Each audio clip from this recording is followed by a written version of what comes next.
విస్తరి ముందేసి కస్తులు పెట్టావే తీపి వస్తువు చుట్టూ తిరిగి ఈగలు చేశావే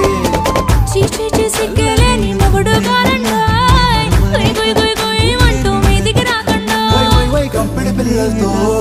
ఎత్తిని నింపావే సాపాదిండు సంసారాన్ని మేడెక్కించావే